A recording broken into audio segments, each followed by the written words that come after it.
Hello everybody. If you want to read all the stories in full, please go to www.steveuk.blog. Thank you.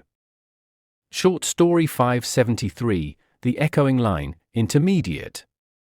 Sarah pushed open the heavy front door of her new flat, a faint smell of old wood and dust filling the air. It was a beautiful, if slightly worn, Victorian building in the heart of London. She'd found the flat at a surprisingly low rent, a detail that had made her a little suspicious but also very happy. The first few days were a blur of unpacking boxes and arranging furniture. One afternoon, while cleaning the small, forgotten cupboard under the stairs, her hand brushed against something cold and hard. She pulled out an old rotary telephone. It was black, with a heavy receiver and a circular dial. It looked like something from a museum. "Well, hello there," she mumbled, surprised. The landlord hadn't mentioned it. There was no phone line connected, so she assumed it was just a forgotten antique. She placed it on a small table in the hallway, thinking it added a touch of vintage charm. That evening, as darkness fell and rain began to tap against the windows, Sarah was reading in her living room. Suddenly, a shrill, old-fashioned ring cut through the quiet. Her heart jumped. It was the rotary phone in the hall. She stared at it, confused. How could it ring? It wasn't connected. The ringing continued, insistent. Slowly, she walked towards it, her hand trembling slightly as she picked up the heavy receiver. "Hello?" she whispered.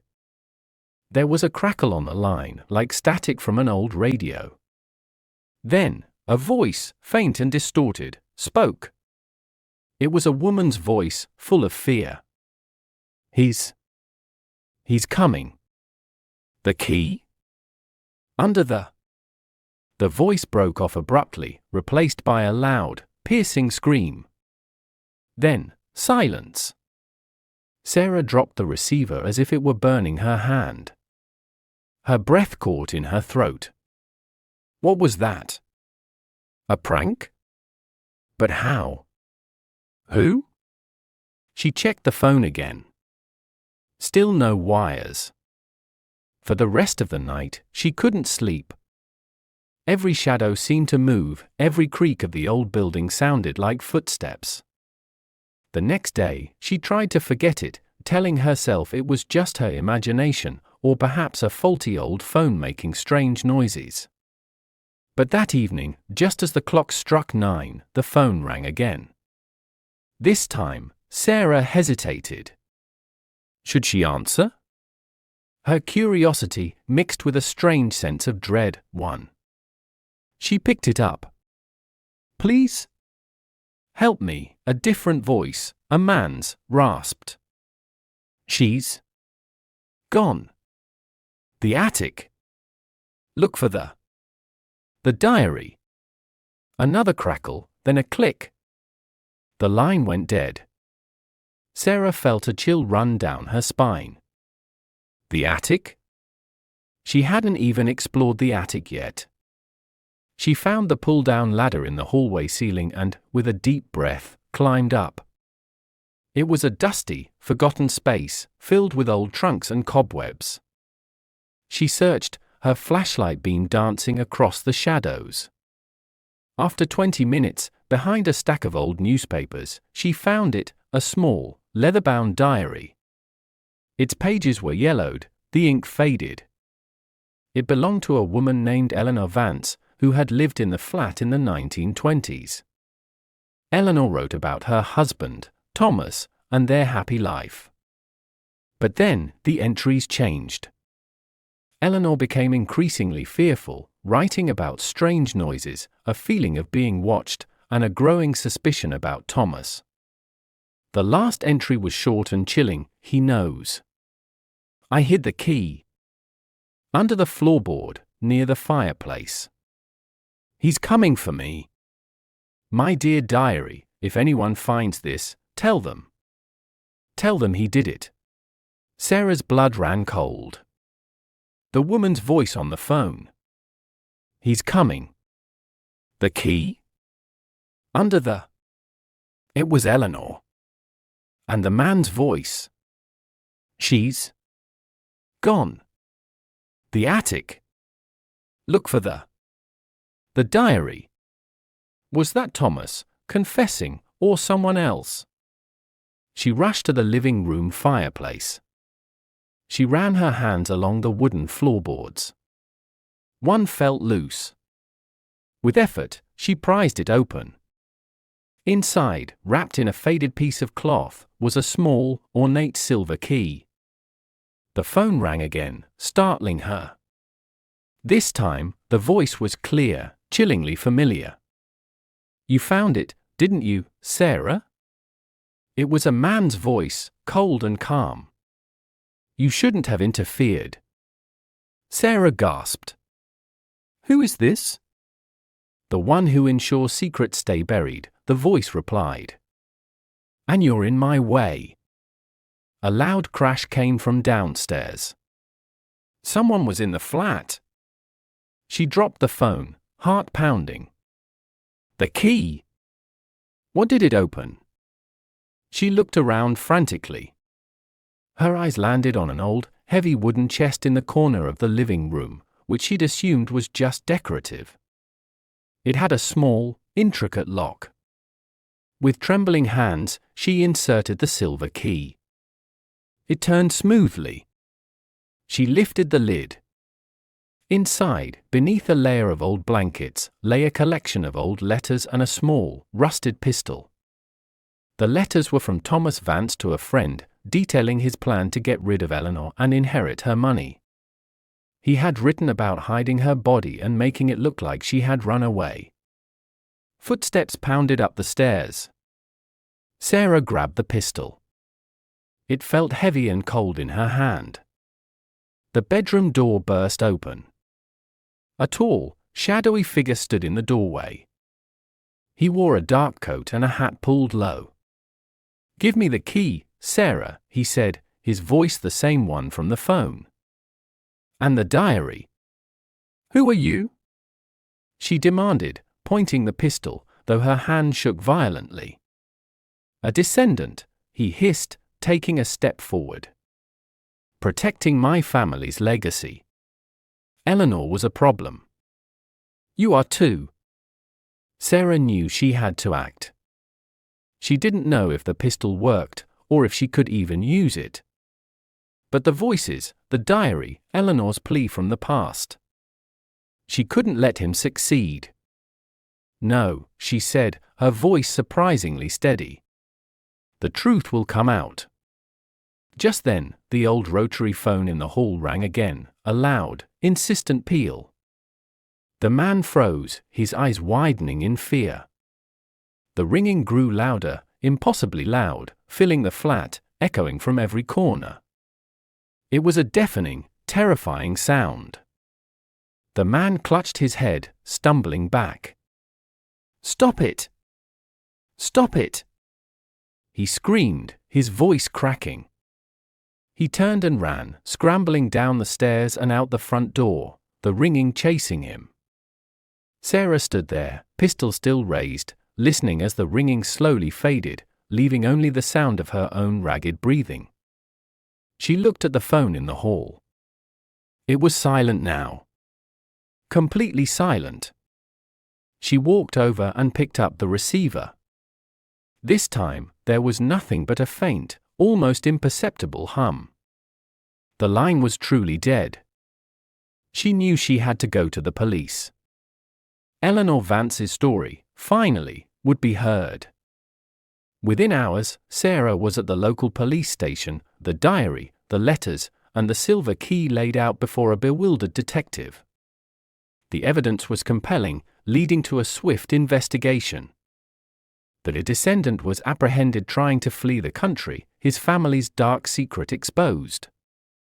Eleanor Vance's disappearance, a cold case for nearly a century, was finally solved, bringing a measure of peace to her long-silenced voice. And as for the phone, Sarah knew its purpose was finished. It had done what it needed to do. Vocabulary. Notes. faint adjective. Meaning, not strong or clear, barely perceptible. Example, Sarah pushed open the heavy front door of her new flat, a faint smell of old wood and dust filling the air. Similar words, subtle, slight, weak, dim, indistinct. Suspicious adjective. Meaning, having or showing a cautious distrust of someone or something, feeling that something is wrong or dishonest.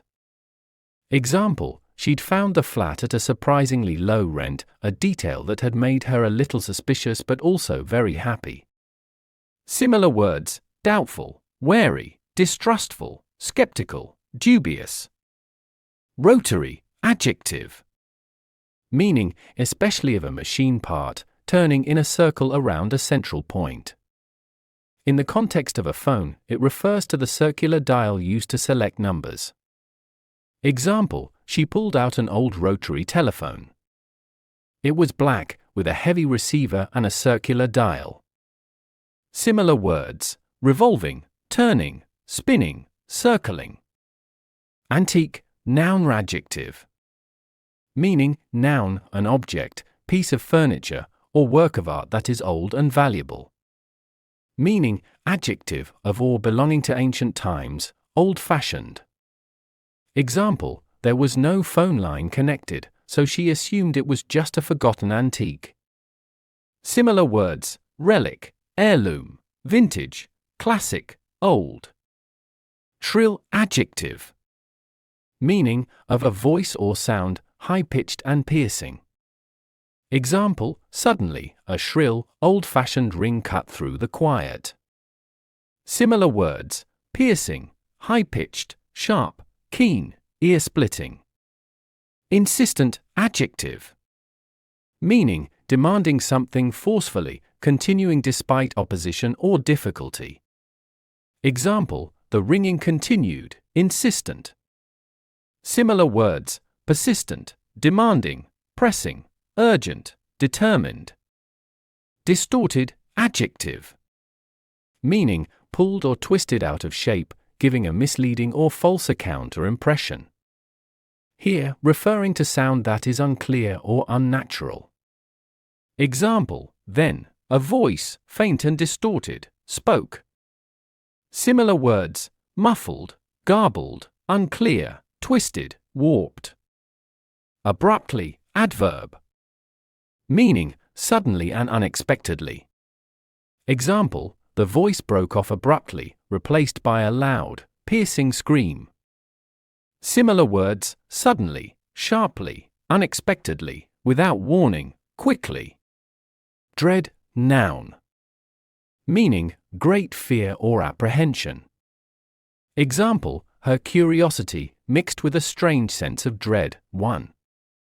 Similar words, fear, apprehension, terror, alarm, anxiety. Rasped, verb. Meaning, of a person's voice, speak in a harsh, grating voice. Example, please? Help me, a different voice, a man's, rasped. Similar words, croaked, grated, growled, whispered hoarsely. Chilling, adjective. Meaning, frightening or disturbing. Example, the last entry was short and chilling. Similar words, terrifying, frightening, horrifying, unnerving, spine-tingling. Ornate, adjective. Meaning, made in an intricate shape or decorated with complex patterns. Example, inside, wrapped in a faded piece of cloth, was a small, ornate silver key. Similar words, elaborate, decorated, intricate, highly detailed, fancy. Pounded, verb. Meaning, hit or strike repeatedly with a heavy blow. Here, referring to footsteps. Example, footsteps pounded up the stairs. Similar words, thudded, stomped, clattered, hammered. Descendant, noun.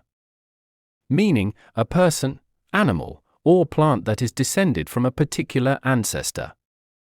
Example, a descendant, he hissed, taking a step forward.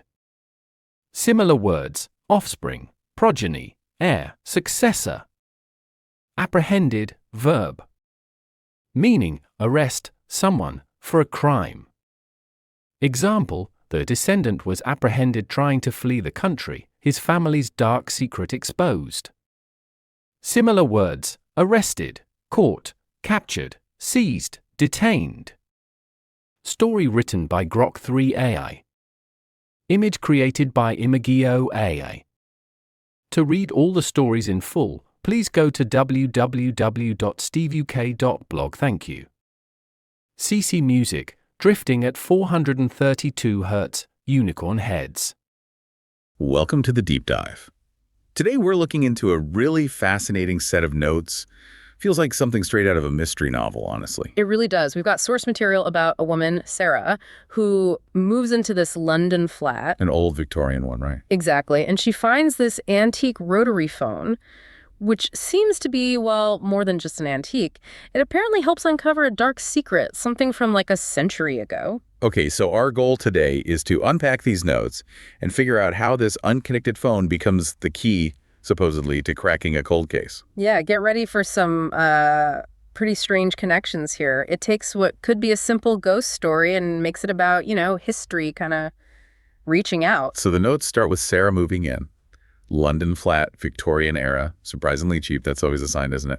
Usually. So she's unpacking and finds this old black rotary phone just tucked away under the stairs. No wires, no plug, nothing. Yep. Just a vintage object. She thinks it looks cool, puts it on a table in the hall, a nice creepy decoration.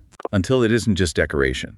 Because the notes say, one evening, it rings. Right. An old-fashioned loud ring from a phone that isn't connected to anything. Imagine hearing that. I mean, seriously. So Sarah, completely baffled, answers it. And what does she hear? According to the notes, it's this faint woman's voice, kind of distorted, whispering something like, he's coming. Oh, creepy. We don't know. And then apparently just a scream and silence. Wow. Okay. No explanation, just pure dread. That first ring isn't just a scare. The notes really set it up as the start of everything. Absolutely. It changes the game immediately, and it doesn't stop there, does it? No, the source says it rings again the next night. Yeah, and this time it's a different voice. A man's voice, raspy, pleading, please help me, and then something about... She's gone. The attic. Look for the diary. Exactly. So the phone isn't just making noise, it's delivering these fragmented clues, desperate messages. Though the notes really lean into this supernatural angle. The phone as a sort of bridge, connecting Sarah to these past events. Which is what leads her to the attic, right? Following that clue. Yep. She searches around up there, finds this small leather-bound diary, belongs to an Eleanor Vance, lived there in the 1920s. And that final entry, pretty chilling. It really is. Eleanor writes, "He knows. I hid the key under the floorboard near the fireplace. He's coming for me." And she tells the diary, if anyone finds it, tell them. Tell them he did it. So that confirms it, doesn't it? The voice is the phone. They're echoes from Eleanor's time, validating Sarah's whole terrifying experience. It ties the phone's messages directly to this past tragedy. So Sarah, following the diary, goes right to the fireplace, pries up a loose floorboard, and there it is, wrapped in cloth. An ornate silver key, the physical object the voices were pointing her towards. But finding it isn't the end. The notes say, the moment she has the key. The phone rings again, third time, but this voice is different. Clearer. Yeah, clear cold. A man's voice. And it speaks to Sarah. What does it say? Something like, you found it, didn't you, Sarah? And then it identifies itself, sort of. The one who ensures secrets stay buried. Okay, that's terrifying. And right then. A loud crash downstairs. Someone's broken in. The threat is suddenly very real, very present. So the stakes just shot way up. Sarah, realizing the key must be for something in the flat, finds this old wooden chest. And inside, the proof. Letters from Eleanor's husband, Thomas Vance. Detailing his plan, right? To murder her for her inheritance. And there's a gun, too. A rusted pistol. Yeah, the whole sordid story laid bare. It shows how deep these secrets were buried. Literally in the case of the key. And just as she finds this, the intruder confronts her. A shadowy figure, yeah. Turns out to be Thomas Vance's descendant. Demanding the key, the diary, wants to protect the family legacy. Unbelievable. So past and present collide right there. Yeah. The confrontation the calls were leading to. But then the phone, in that moment of crisis. It rings again. But this time it's different. The notes describe it as impossibly loud, deafening, filling the whole flat. The sound itself becomes a weapon. against the descendant. Apparently, he clutches his head, screams, and just bolts, runs out of the flat chased by that sound. Wow, so the phone, it finished its job. Seems like it. After that, it goes silent, truly silent. It acted, according to these notes, as this strange agent of truth. Helping bring a century-old crime to light. Sarah uses the evidence, the letters, the diary. And Eleanor Vance's disappearance is finally solved. Justice served via antique telephone. So when we dive into these notes, what's the real takeaway? Beyond the spooky story. Well, I think it highlights how the past isn't always buried as deep as we think. And sometimes truth finds a way out. Even through the most unlikely objects, like an old disconnected phone acting as a kind of temporal bridge for justice. Makes you wonder, doesn't it? What other stories are just sitting there inside everyday things waiting for someone to listen? Absolutely. Makes you look twice at that old clock or that dusty mirror, maybe. Thanks for diving deep with us today.